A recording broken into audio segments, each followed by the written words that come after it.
Bonjour monsieur, bonjour madame. Bonjour. Est-ce que vous pourriez parler un peu de votre parcours artistique? Tu veux commencer? De toute façon, il est pour l'instant court. On est sorti de l'école en juin 2015. Donc on a eu les 2 mois qui sont naturellement des vacances à envoyer des dossiers à plusieurs structures, que ce soit des galeries, pour les Cléas aussi, enfin, plusieurs choses en fait, où on a envoyé pas mal de dossiers. On s'est fait pas mal refouler également. Et c'est en septembre qu'on a pu trouver enfin une première résidence artistique, qui est d'ailleurs en lien avec l'école de Dunkerque. C'est une école à Calais, une école préparatoire. Peut-être, pour parler du parcours artistique, on a fait nos études à 2 à Dunkerque. On avait commencé, les 3 premières années, c'était vraiment pas fameux. À partir de la 4e année, on a commencé à travailler à 2. Donc ça a commencé à décoller à partir de là, et en sortant de l'école, on a fondé le collectif Ekphrasis. Pour l'instant, il n'y a que nous 2, c'est amené à se développer, on en parlera peut-être après. Et oui, comme disait Céline, en fait, on n'a pas tardé, on a envoyé des dossiers un peu tout partout, vraiment nuls en fait. C'était normal qu'on se faisait refouler, mais on ne savait pas faire un dossier à bon bouc, et on ne savait pas se vendre. Et à force d'avoir des refus, on est aussi obligé de se remettre en question, de comprendre ce qui ne va pas. Ça nous a amené à retravailler le dossier de mieux en mieux, et ça a été bénéfique parce que maintenant on commence à être accepté plus que d'être refusé. Comment s'est passée votre entrée dans le monde personnel? Ça s'est passé très bien. Quand on a commencé, en fait c'est faux, ça s'est pas très bien passé. Quand on a commencé à entrer dans le monde professionnel, on savait rien. On ne savait pas faire une facture, on ne savait pas comment s'inscrire à la maison des artistes, on ne savait pas comment fonctionnait le système d'une résidence, on ne connaissait pas la différence entre un Cléa, un ARTS, tous les dispositifs artistiques qui existent. On a tout découvert sur le tas. Donc nous on a eu de la chance parce qu'on a commencé, on a été super bien accompagnés. C'est Laurent Moscovitch à Calais qui nous a pris par la main et qui nous a tout montré. Sans ça, je pense pas qu'on se serait sorti de cette situation, ou alors on aurait mis 2 fois plus de temps pour tout comprendre. D'où vient votre inspiration, l'ensemble du travail artistique? Du monde. La vie, tous les jours. Le monde, le quotidien. Ce qu'on voit, ce qu'on aime bien, ce qui nous énerve. On essaie de prendre tout ça, de le faire parler, tout simplement. On aime bien être réactif à l'actualité, aux médias surtout. Ça c'est quelque chose qui est à peu près naturel. Tu ne peux pas regarder la télé, tu ne peux pas te balader ou regarder les nouvelles sans avoir une réaction. Sans avoir une réaction, sans te dire merde, il faut que je fasse quelque chose, ou alors il faut que j'éteigne la télé. Mais peut-être que ça aussi, ça peut être un geste artistique, de se couper des médias, je sais pas. Mais oui, ça vient d'à peu près tout partout. On essaie de comprendre les choses, on essaie de comprendre les liens qu'il peut y avoir entre elles. Pour nous, il n'y a pas de hasard, ça n'existe pas. Toute chose est là, il y a des liens, il y a des liens rhizomatiques, plus ou moins obscurs, des liens de subordination, et on essaie de les trouver, on essaie de comprendre les interactions qu'il peut y avoir entre telle ou telle chose. Voilà, en fait, on fait un peu un travail de recherche sur la vie, par rapport aux médias, à l'actualité et dans l'art. Quel est le médium que vous utilisez le plus souvent? Tous. Non, on n'a pas encore sculpté. Ouais. On n'a jamais sculpté. Ça demande des moyens, ça demande d'avoir peut-être une maison et pas un appartement étudiant, ça demande peut-être autre chose. Tous, il n'y a pas... on trouve ça un peu stupide d'être peintre et de ne travailler qu'en peinture. Si, en fonction d'un sujet, en fonction d'un travail, en fonction des recherches menées, on peut se rendre compte que ce sujet doit être traité de telle manière, parce qu'il y aura une cohérence, il y aura une adéquation, il y aura une adéquation entre la forme et le contenu, il faut le traiter ainsi. Alors si ça prend plusieurs temps, parce qu'il faut apprendre à faire quelques bons coups de pinceau, il faut prendre ce temps, ou alors il faut trouver d'autres moyens, c'est aussi une manière intelligente de faire parvenir à comprendre sans forcément maîtriser les outils. Simple et efficace. On essaye d'être très direct, radical, on essaye de faire au mieux, quoi. Et pour vous, quelles œuvres sont les plus importantes actuellement et pourquoi? La plus importante pour nous, la plus importante, enfin, de nos œuvres, ou nos pièces, ou d'autres genres? Et pour vous? Pour nous, Oui. il y en a une que t'aimes bien.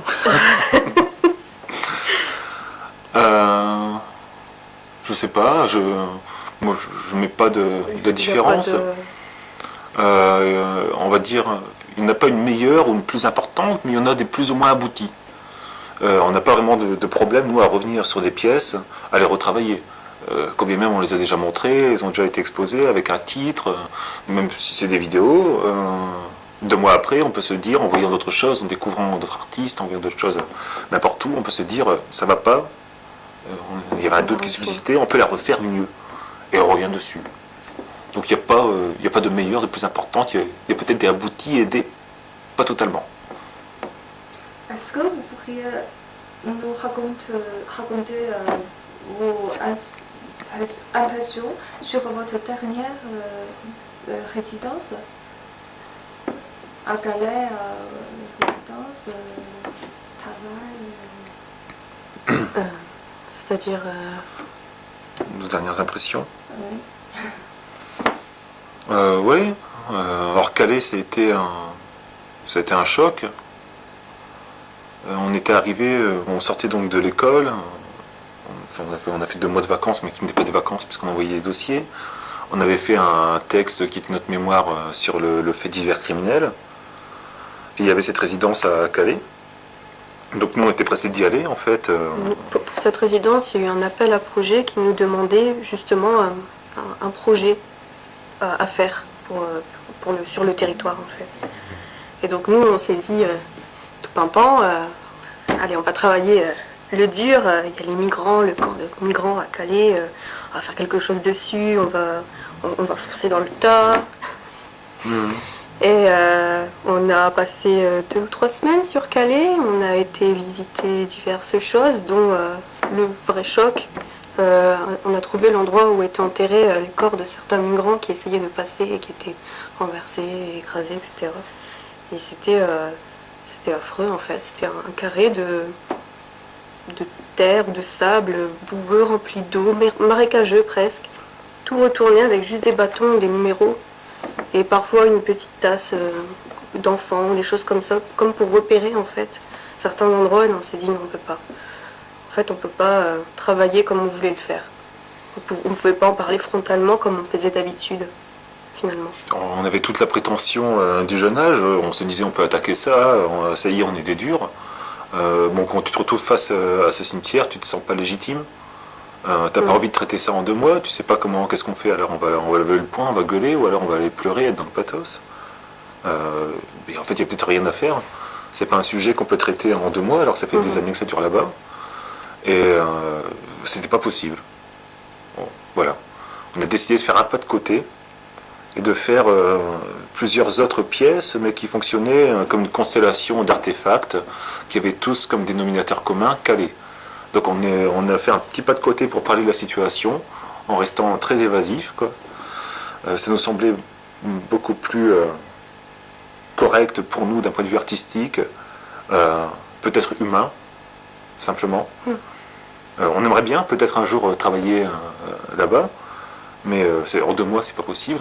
Il nous faudrait 1 an, 2 ans peut-être pour comprendre au moins le début de quelque chose. Et puis certainement, on n'a pas envie non plus de travailler sur les migrants. On a plutôt envie de travailler avec les migrants et dans la jungle. Donc, ça demande aussi un autre dispositif, d'autres moyens. Et là, là, on pouvait pas.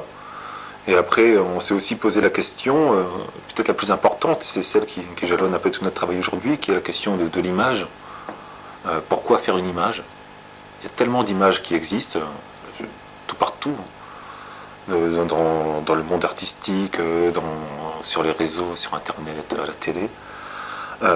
Quelle image est-ce qu'on aurait pu donner de ces migrants qui serait autre que celle qui existe déjà? Il y a un mimétisme médiatique qui est très dangereux, qui peut se mettre en place à ce niveau-là dans notre travail artistique. Il ne faut absolument pas tomber dedans. Et pour l'instant, on n'avait pas de réponse, tout simplement. On ne savait pas comment aborder la situation autrement Mhm. que celle qu'on voyait déjà tous les jours, tout partout. Mais de 50 000 manières différentes, en fonction des journaux, en fonction de la balance politique, en fonction. Et nous, on s'est retrouvés un peu trop jeunes, pas assez de temps. On s'est rendu compte qu'on allait faire du mimétisme parce qu'on était d'accord tous les deux sur la manière ou comment on voulait traiter le sujet. Et quand on s'est dit on a pensé la même chose tous les deux sans même en discuter, c'est qu'il y avait un souci. Parce qu'on passe notre temps à s'engueuler pour faire une pièce. Et là, on s'est retrouvé un peu dans le même choc émotionnel, quoi. Alors, en fait, c'est une impasse, tout simplement. C'était, Si un jour on s'entend sur quelque chose, c'est que ça va pas. D'accord. Est-ce que vous pourriez nous raconter le projet de cette résidence? La forme, Oui. votre inspiration, le champ d'action de ce projet, etc. Oui, bah, donc voilà, comme on parlait avant de ce qui se passait à Calais, on se posait la question de l'image, pourquoi faire image, quelle image faire. On s'est rendu compte aussi que de notre travail, et surtout le travail de vidéo, le travail numérique, on réutilise des images qui existent déjà, des séquences qui nous plaisent, qui ont un potentiel sémiologique, un potentiel de sens, comme un réservoir de signification qu'on pourrait tirer et développer. Et c'est ce qu'on va faire dans cette résidence. On va se servir de choses qui existent déjà. Ça peut être comme des ready-made vidéos. des ready-made vidéos. Ça peut être des films, des émissions télé, des choses qui vont être porteuses d'un sens qui n'est pas forcément le premier, celui apparent, mais nous on va le dévoiler en les mettant côte à côte. C'est ce qui va se passer par exemple avec les vitrines au rez-de-chaussée. On va aussi utiliser des moyens de marketing un peu pour retravailler d'autres vidéos. Est-ce qu'on va en dire plus? Non, pas c'est vrai. D'accord. Voilà, on vous laisse la surprise, mais en tout cas ce sera que de l'original, du jamais vu, du jamais fait avant. Quelle est la différence ou les similitudes entre ce projet et ce plus ancien? Alors, les similitudes, c'est qu'on est un peu habitué à faire des ready-made vidéos. La première exposition qu'on a fait se passait derrière une exposition qui s'appelait Barricade à Téteuguem au 180. Et on avait utilisé une petite vidéo de migrants qui essayaient de passer la frontière du Mexique aux États-Unis, qui se faisaient repérer et qui se sauvaient au courant. On n'avait rien retouché, on l'avait mise comme ça dans l'espace. À Calais, on avait, donc à Calais évidemment, avec ce dont on vient de parler, la jungle et les migrants. Là, cette fois-ci, on n'a pas pris une vidéo de migrants. Par contre, on a trouvé une publicité d'hôtel En Afrique du Sud qui propose donc des nuits d'hôtel dans un bidonville de luxe. Voilà, donc c'est un bidonville, alors ils t'ont désossé les baignoires et les mobylettes devant le truc, mais t'as internet et le petit déjeuner au lit. Et c'est pour les mecs assez friqués. Donc tu comprends à quel point ça peut faire sens, surtout à Calais. Donc là, dans les similitudes, je pense que c'est un peu ça. Dans les différences, je pense qu'on n'aura jamais été aussi loin avec cette résidence-ci dans ce principe de fonctionner de vidéo, de ready-made vidéo. Ils n'en seront pas totalement non plus, on va être dans un... On se découvre à quelque chose d'autre en fait. D'accord. Et pour cette exposition, que voulez-vous dire au public? Beaucoup de choses. Il y aura beaucoup à voir. Hein, là. Enfin, Et il y aura beaucoup de choses à voir. Ouais. Alors, nous, le public, je ne sais pas si on nous dit quelque chose. En tout cas, on l'amène à se poser des questions, à comprendre un peu, peut-être, chercher les différences qu'il y aura entre l'art, qu'est-ce que l'art, et la vie médiatique, en tout cas. Moi, je me demande si les médias, tout ce qu'on peut voir à la télé, est très fort... a très fortement emprunté des choses de domaine artistique, bon, il n'y en a aucun doute, ou si les artistes sont en manque total d'inspiration, ça ne sert strictement plus à rien d'être artiste. Je provoque un peu, mais bon, j'en dis pas trop, on verra, on vous laissera découvrir ça. D'accord. Et d'ailleurs, comment travaillez-vous au quotidien? Bon, bah, ça c'est... avant, après quelques bières, je crois qu'on se met en route. Céline s'occupe de la peinture, mais tout est au préalable composé par nous deux. On fait des essais sur ordinateur, on fait pas des maquettes, mais bon, des petits dessins, des petites aquarelles, on teste avant ce qui va aller, ce qui va pas aller. En fait, on se connaît assez bien et on sait le résultat que tout ça va donner. Donc dès lors que c'est validé en maquette, en petit essai, Ou en idée, tout simplement. ou en idée, ou sur Photoshop, Après, on laisse chacun travailler une pièce ou une autre. Généralement, je le laisse faire des vidéos. Et je sais qu'il... Hop, ça va aller. Il va le faire comme normalement, comme je l'imagine et comme il l'imagine. c'est pour ça que ça m'arrange là de rien faire et que tu regardes mes vidéos comme ça. Mais il y aura aussi de la peinture. Hein. Bon, enfin voilà. C'est très intéressant. Il y a beaucoup d'œuvres médiatiques dans votre travail, d'après vous. Est-ce que l'art numérique est l'avenir de l'art contemporain? Non. Non, mais ça oblige d'autres formes à se renouveler. Quand la télévision est arrivée, la radio ne s'est pas arrêtée, elle s'est renouvelée. Quand les e-books arrivent aujourd'hui, les livres ou les journaux, tout ça continue à exister, mais ça oblige à retrouver de nouvelles formes pour exister. C'est un peu ce qui va se passer, je pense, ou ce qui est déjà en train de se passer. Hein, on a beaucoup d'artistes peintres qui se sont emparés du domaine du numérique et du médiatique, avec des peintures digitales, avec des œuvres d'art qui n'existent que sur Internet et qui appartiennent potentiellement à tout le monde. Les sculpteurs qui se servent des imprimantes 3D ou des choses comme ça qui, Ouais. finalement, on s'adapte. Il y a beaucoup d'autres questions qui sont soulevées. Après, la question, c'était, on faisait beaucoup d'œuvres médiatiques. Oui, non, je sais pas. Est-ce qu'on fait des œuvres médiatiques? Non. Le terme est un peu bizarre. Hein. Numérique, peut-être, tu voulais dire? Numérique, je vois plus. Oui, Ou qui sont en rapport avec les médias, je sais pas. d'œuvres numériques peut-être, médiatiques non, mais nous, enfin, oui, c'est numérique, c'est pas médiatique. Mais en tout cas, il y a quand même un rapport aux médias, mais ça c'est normal, et ça on y tient. Quand on est, je sais pas, jeune artiste comme nous, on peut pas travailler sur la trace, on peut pas travailler sur l'empreinte, on peut pas travailler sur la couleur, on peut pas travailler, je crois pas une seule seconde, il n'y a pas un étudiant qui va se réveiller le matin et me dire, moi mon truc dans la vie c'est la couleur. C'est la trace. Moi je veux faire de l'empreinte, je veux voir de l'empreinte partout. Il y a un truc qui cloche. Le mec il est jamais sorti. Tu vois, il n'y a qu'à aller ici à Grande-Sainte, voir ce qui se passe, il y a qu'à... Tu peux pas travailler un truc comme un vieux de 90 ans, travailler l'empreinte. Je crois pas une seule seconde. Il faut être actif à son temps, si tu as envie de dire quelque chose, si tu as envie d'être artiste. Nous, artiste, c'est un grand mot, on dit juste quelque chose, on produit aussi beaucoup d'écrits. Donc il faut dire quelque chose d'intéressant. Oui. Voilà. Je vais arrêter. Bon, vous savez, ou par la suite, après ce projet, Après ce projet, qu'est-ce qu'on fait? On cherche. Encore et toujours. Oui, il y a des pistes qui commencent à s'ouvrir. On commence un peu, à force de passer dans le coin, à avoir quelques petites demandes à droite, à gauche. Mais il y a surtout des appels à projets qu'on vise. On y tient fort. On va voir, on va essayer d'y répondre. On va voir comment ça va se passer. Et puis on va essayer peut-être aussi de commencer à entrer dans le privé. d'accord. Ok. Est-ce que vous avez quelques conseils à donner pour les jeunes artistes au début de leur carrière? Quelques conseils Toi, un bon sujet, un bon thème sur lequel travailler, c'est important. Ne pense pas à faire des pièces juste pour un diplôme, pense aux pièces comme si tu vas pouvoir les exposer après. Fais de bonnes photos pour un bon dossier. Ton dossier, n'hésite pas à le refaire et à le refaire si tu vois qu'il ne marche pas. N'aie pas peur d'écrire. Écrire énormément, beaucoup, lire beaucoup aussi sur les sujets, comprendre les choses qui n'ont apparemment aucun lien, aucune similitude, ou les trouver, ou les chercher. Mais surtout, c'est le sujet. Et tu peux travailler sur un sujet qui vous fait vibrer, un truc qui vous fait frissonner tellement vous ne pouvez pas le supporter.